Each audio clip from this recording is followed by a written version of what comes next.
الحمد للہ رب العالمین والصلاة والسلام علی رسول الکریم اما بعد فاعوذ باللہ من الشیطان الرجیم بسم اللہ الرحمن الرحیم تلقون الیہم بالمودۃ وقد کفروا بما جاءكم من الحق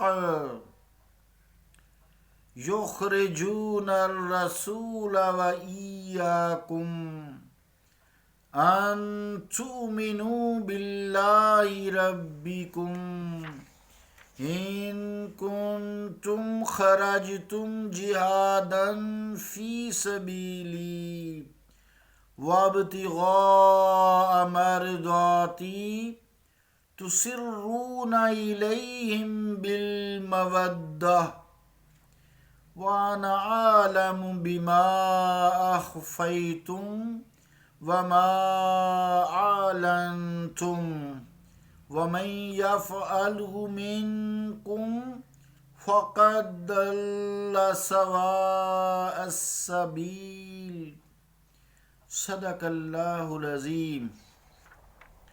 واجب الاحترام سامعین، السلام علیکم ورحمۃ اللہ وبرکاتہ۔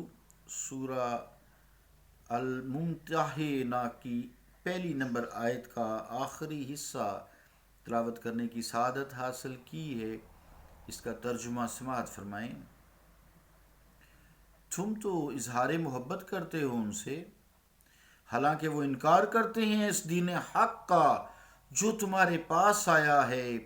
انہوں نے نکالا ہے رسول مکرم کو اور تمہیں بھی مکہ سے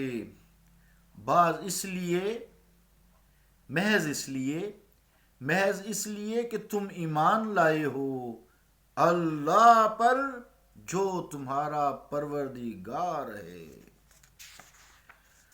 اگر تم جہاد کرنے نکلو تو میری راہ میں اور میری رضا جوئی کے لیے تو انہیں دوست مت بناؤ۔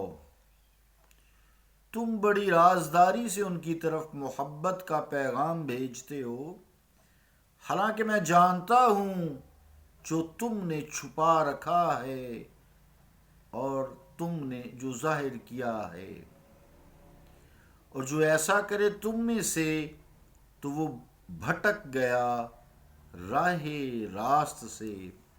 اللہ کا قول سچا ہے جو بڑی ہی عظمت والا ہے۔ عزیزان گرامی قدر، یہاں جو آیت ہے تلقون الیہم بالمودہ، اس کا مفہوم کیا ہے اور جو پیچھے آیت کا حصہ گزرا ہے سابق، اس سے اس کا تعلق ربط کیا ہے؟ ربط کے حوالے سے علماء خیر نے 3 اقوال بیان فرمائے ہیں۔ ایک تو یہ کہ یہ جملہ ہی نیا ہے، اس سے پہلے آیت کے حصے سے اس کا کوئی تعلق نہیں ہے۔ پھر پہلی صورت میں روح المعانی میں لکھا ہے القاء بالمودۃ کا معنی اظہار المودۃ ہوگا، روح المعانی یعنی تم ان سے اپنی محبت کا اظہار کرتے ہو، اور دوسری صورت جو میں نے بیان کی ہے اس کا معنی وہی ہوگا جو ذکر کیا گیا ہے۔ اور اگر یہ القاء کے معنی میں ہو تو اس کا مطلب یہ ہوگا کہ یعنی تم جو ہو رسول کریم صلی اللہ تعالیٰ علیہ وآلہ وسلم کی خبریں ان کافروں کو بھیجتے ہو اس محبت کی وجہ سے جو تمہارے درمیان اور ان کے درمیان ہے۔ اور ان کنتم خرجتم، یہ جو شرط ہے الآخر تک جو ہے، ان کنتم خرجتم جہادا فی سبیلی وابتغاء مرضاتی، یہاں سے یہ شرط ہے کہ یعنی اگر تم اللہ کے راستے میں جہاد کرنے کے لیے نکلے ہو اور اس کی رضا کے طلبگار ہو تو اے ایمان والو کافروں کو اپنا دوست نہ بناؤ۔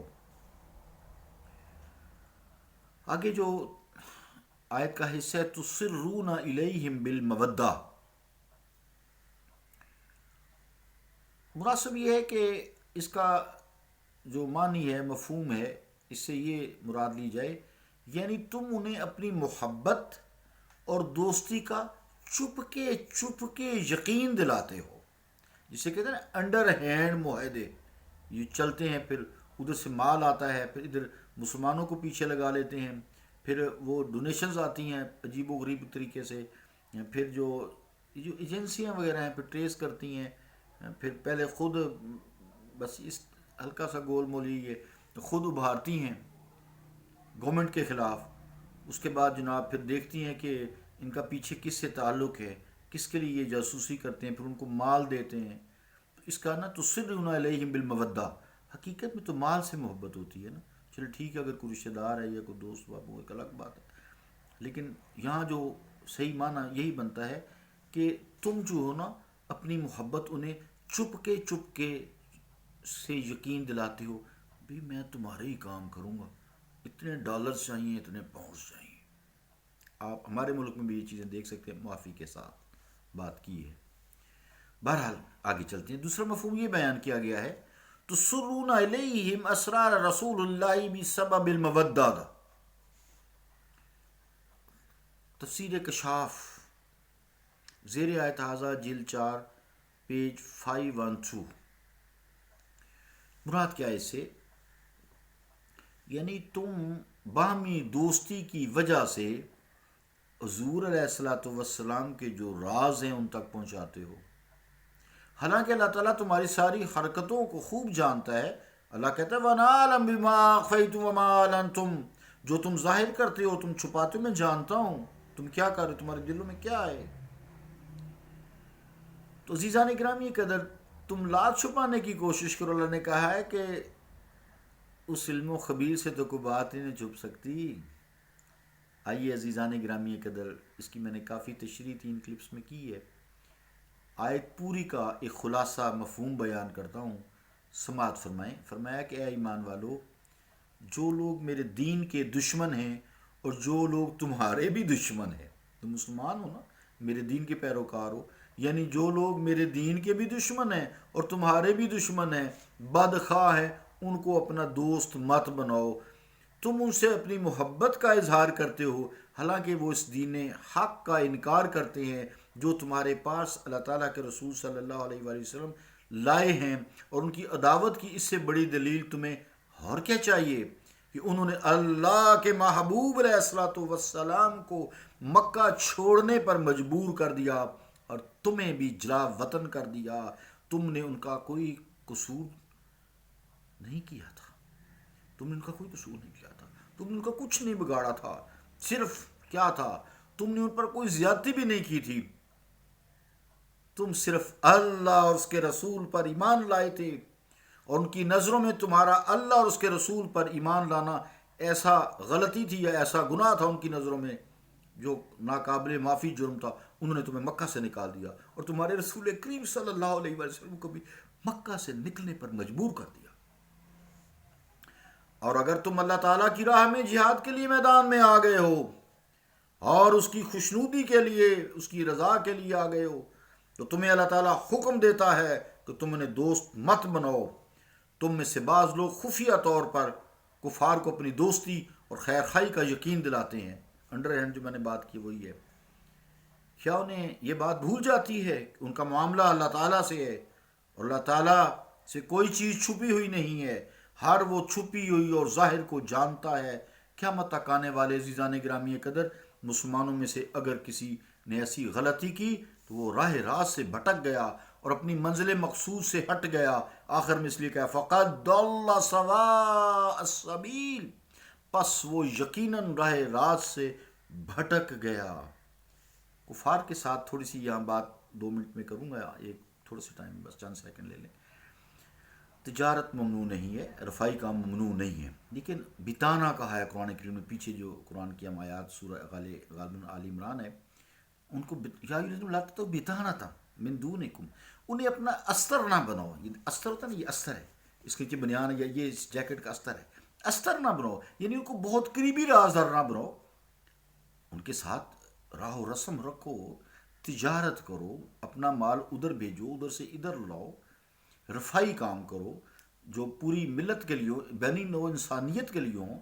جیسے یہ ہلکی سی مثال دوں، ویکسینیشن سسٹم آج کل ہے، درست ہے، کرو. انہوں نے ریسرچ کی ہے نا، تم تو ریسرچ نہیں کرتے، تم تو اپنے کے خلاف باہر نکل آتے ہو، پڑھنے نہیں دیتے تم. انگریزی پڑھنا شرک ہے. اور رسول کریم صلی اللہ تعالی علیہ وسلم نے فرمایا ہے جو قوم کسی قوم کی زبان سیکھ جاتی ہے وہ اس کے شر سے محفوظ ہو جاتی ہے. علم حاصل کرو. کیا کوئی مر جائے گا تو وہ اگر انگریز مر رہا ہے یا فرانسیسی مر رہا ہے یا کوئی اور مر رہا ہے، معافی کے ساتھ بات کر رہا ہوں، تو کیا فرشتوں کو یہ زبان، وہ فرشتے سوال پوچھیں گے تو وہ تو فارسی میں جواب دے گا نا، وہ اس کو سکھائیں گے، وہ عربی میں جواب دے گا.